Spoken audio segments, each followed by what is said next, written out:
Мен бүгін арнайы сіздер үшін қонақжай студиямызға ерекше қонақтарымызды шақыруға барынша тырыстық. Дәл қазір студиямызда біздің дәл қазір мен қолыма ұстап алып отырмын дипломдарды арнайы. Қазақстан Республикасы оқу ағарту министрлігінің 2011 жылғы 7 желтоқсандағы номері 514 бұйрығына сүйене отырып Ақберен Education Ақберен республикалық танымдық шығармашылық журналы ұйымдастырған ақпан айындағы республикалық абай оқулары конкурсына қатысып жүлделі бірінші орынға ие болған бүлдіршіндерімізді және оның тәрбиелеушісі ұстаздарымызды арнайы шақырттық. Бақдәулет Оңғарбай оқушы бірінші орын алған. Сонымен қатар Сая Бектас қызымыз да бірінші орынды иеленіп келді. Және ұстазымыз Жанар Мұсабаева. Қош келдіңіздер, қайырлы таң. Қайырлы таң, мереке құтты болсын. Жанар ханым, алдыменен мынау телеарнаның атынан және бүкіл жігіттердің атынан өздеріңізді Саяны бүгінгі мерекелеріңіз үшін жүректен құттықтағымыз келеді. Табысты болыңыздар. Ал енді дәл осындай мерекенің қарсаңында үлкен жаңалық, осындай үлкен аталған байқаулардан бас жүлдені алып келіп отырсыздар. Енді осы байқау туралы сұрағымыз келіп тұр. Жанар ханым, өзіңіз толыққанды айтып өтсеңіз.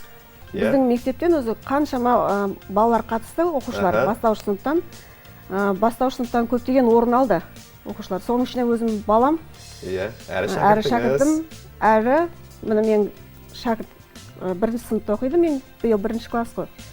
Шәкіртім Сая қыз бірінші орын алып отыр, екеуін құттықтаймын. Бұл жерде енді жаңа өздеріңіз айтып өткендей, Қазақстан Республикасының оқу ағарту министрінің бұйрығымен 514 бұйрықпен ұйымдастырған 7 желтоқсанда осы Ақберен республикалық танымдық шығармашылық журналы ұйымдастырған абай оқуларынан бірінші орын алып отыр енді. О, жақсы. Бақдәулет, қалайсың, жағдай қалай? Жақсы. Бүгін қандай күн? Наурыз мейрамы, 8 наурыз күні құтты болсын. О, жақсы. Кімде құттықтап үлгердің? Әлі сағат міне 9. Үлгердің ба жан-жақтағы жандарды құттықтап? Анашыңды? Иә, үлгердім. Қалай құттықтадың? Мама, бүгінгі келіп жеткен 8 наурыз күні құтты болсын. Аман болыңыз, бақытты болыңыз, ешқашан ауырмаңыз. Ешқашан ауырмай, қартаймай жүре беріңіз. Тек мұнда өзімізге керек денсаулық қой, сол мамама келе берсін денсаулық. Мені Бақдәулеттің жаңадан бері айта қойған сөзіміз осы ғой. Барлығымызға керек денсаулық, құрметті қыз келіншектер, оны Бақдәулет жеткізді. Міне өзіңіздің ұлыңыздың осындай тілек арнап тұрған кезде қандай сезімде болдыңыз, Жанар ханым? Әрине толқиды адам, көзіме жас келіп, ол білдіргім келмей тұрады осы жерде. Қазірдің өзінде қатты байқап отырмыз. Жақсы. Біздің міне сұлу сымбатты кәдімгі көктемнің жаңа бүршік атқан сары гүлдер бар ғой, осы гүлдерге ұқсаттас біздің қызымыз отыр. Көңіл-күй қалай, жағдай қалай? Жақсы. Мереке қалай басталып жатыр сен үшін? Керемет. Керемет. Қатты айта бер. Керемет. Қайда барып келдіңдер, қайда байқауға қатысып келдіңдер? Айтып өтші өзің. Көптеген балалар қатысты ол байқауға, Иә. Соның ішіне онлайн қатысты, оқушылар онлайн қатысты. Өзіміздің мектепте 78-ші жаңа Сағдат Нұрмағамбетов атындағы мектептің ішінде, сол жерде кітапхананың ішінде бұлар онлайн қатысып, сол жерде өздерінің өнерлерін көрсеттілер, Сая. Енді сұрайық, сол сөзіміздің дәлел болсын. Бақдәулет және Сая, қандай өлеңдер оқыды? Мен отан туралы. О, ал ер азамат ретінде басташысын бір оқып берші. Әнім сенсің Қазақстан, көк байрағы көк бұлттармен жанасқан, нұрын төккен төбемізде көк аспан. О, жақсы. Саяшы. Сол кездегі айтқан өлеңді. Сол кездегі. Ғылым таппай мақтанба. О, кімнің өлеңі бұл? Абай Құнанбаев. Кім? Абай Құнанбаев. О, жақсы, ал, оқып бере ғой, көрейік. Ғылым таппай мақтанба, орын таппай баптанба, құмарланып шаттанба, ойнап босқа күлуге, 5 нәрседен қашық бол, 5 нәрсеге асық бол. Адам болам десеңіз, тілеуің өмірің алдыңда, оған қайғы жесеңіз, өсек өтірік мақтаншақ, еріншек бекер мал шашпақ, 5 дұшпаның білсеңіз, талап еңбек терең ой, қанағат рахым ойлап қой, 5 асыл іс көнсеңіз. Ой, жақсы. Керемет, таңдайы тақылдап тұрған біздің батыр бала мен сұлу қызға үлкен алғысымызды білдіреміз. Қанша өлең білесің? Бағана білетін? Мен ба? Көрейікші санап. Қандай өлеңдер білесің? Ана туралы қандай өлең білесің? Әже туралы қандай өлең білесің? Қыздарға арнаған әндер бар ма? Оны жоқ. Аналарға арнаған өлеңдер бар ма? Бар. Қандай өлең бар? Өмір берген маған ризамын саған, борышымды ақтап, гүл сыйлаймын анам. Бұл өзің шығардың ба? Иә. Жобасы келіп тұр ғой. Ой, керемет, жақсы. Шынымен өзің шығардың ба? Яғни балаңыз тек қана өлеңді мәнерлеп оқып қана қоймай, өлең шығаратын қасиеті бар екен, иә? Алдағы уақытта дәл осы қасиетін әрмен қарай дамытып жоспарда бар ма? Енді қазір кішкентай ғой, бірақ негізі еліктеушілік бар. Енді ары қарай дамытамыз деп ойлаймыз. Негізі өзі аталарының қасиеті бар негізі. Қанда бар ғой жалпы. Қанда бар ғой. Иә, жаңағы сөзіне риза болып отырмын ғой. Ең басты денсаулық деді ғой, мына денсаулық. Сая, жаңа айтып қалды, осы бағдарламаға арнайы ән дайындап кепті. Солай ма? Ән айтасың ба? Қандай ән айтамыз? Ана туралы айтамыз. Ана туралы Анашым. Анашым. Айтайықшы бір. Жетірсем сағынарым, жабықсан шағынарым, анашым бір өзіңсің, табынарым. Анашым шалқып күлсем, алдымнан ұзақ жүрсем, жүрегім жыр толғайды, көңілім ортаймайды. Анасы бар адамдар ешқашан қартаймайды. Ұшырған соң қарыңмын, қияға шұрқарымын, бәйгеге өзім қосқан тұлпарымын.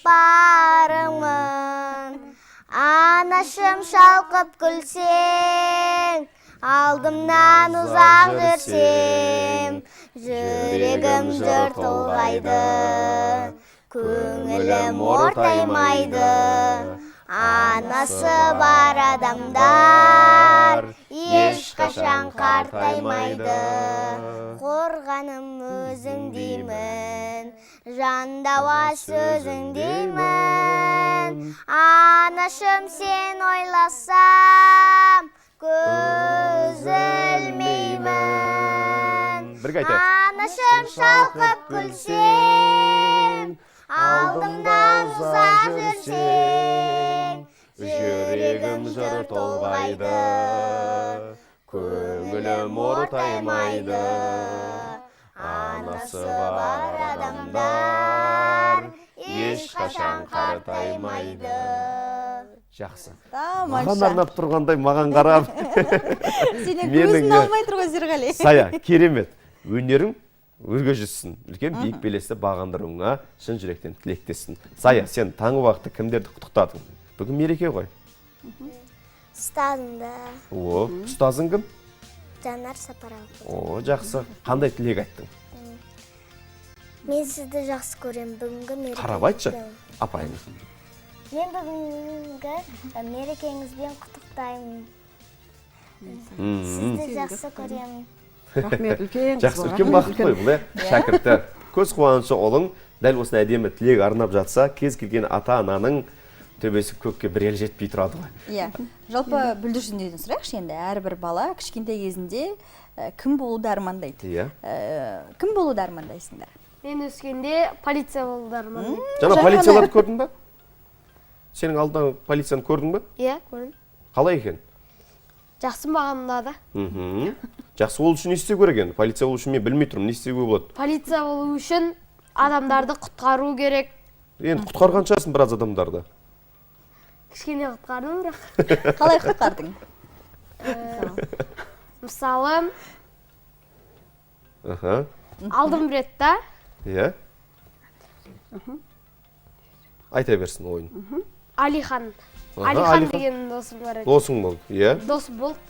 Одан кейін сол андай неде құлап қалды да. Қабая сөйтіп? Сосын барып оған көмектесіп. Қалай көмектесің? Қалай құлап қалды? Тұрғызып. Жақсы, үстін қақтың. Үстін қақтың. Арқасынан қақтың. Жылама, біз жігітпіз ғой дедің ғой. Иә. Ой, тамаша ерлік қой мынау күлкі. Сая, Сенің сұрағым келеді, кім болғың келеді? Дәрігер бол. Дәрігер? Ол үшін не істейміз енді дәрігер болу үшін?